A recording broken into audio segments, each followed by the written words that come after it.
నమ శివాయ. నా పేరు మురళి. ఇది కందికుప్పం కృష్ణగిరిలో పాతాళ భైరవ, కృష్ణగిరి కందికుప్పం పాతాళ భైరవ స్వామి టెంపుల్.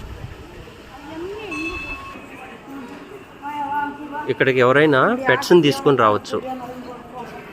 ఎవరైనా కుక్కల్ని టెంపుల్కి తీసుకెళ్దాం అనుకుంటే ఈ టెంపుల్కి ఎలవ్, లోపల గుడి లోపల కూడా ఎలవ్ చేస్తారు. గణేశ స్వామి టెంపుల్. శని మహాత్మ, ఈ టెంపుల్లో ఉన్న శని మహాత్మ టెంపుల్. ఇక్కడ శని మహాత్మ గురువు కూడా ఉన్నారంట. ఇది ఈ గుడిలో స్పెషల్ ఏంటంటే దక్షిణామూర్తి స్వామి. ఈ గుడిలో స్పెషల్ ఏంటంటే any animal you can bring in this in temple. ఈ టెంపుల్లోకి ఏ యానిమల్ అయినా తీసుకురావచ్చు. కొన్ని మీకు సంబంధించిన ఎనీ పెట్టుని తీసుకురావచ్చు ఈ టెంపుల్లోకి. ఓం నమస్తే అస్తు భగవాన్ విశ్వేశ్వరాయ మహాదేవాయ త్రయంబకాయ త్రిపురాంతకాయ త్రికాలాగ్నికాలాయ కాలాగ్ని ఉత్తరాయ నీలకంఠాయ మృత్యుంజయాయ సర్వేశ్వరాయ సదాశివాయ శ్రీమన్ మహాదేవాయ నమః.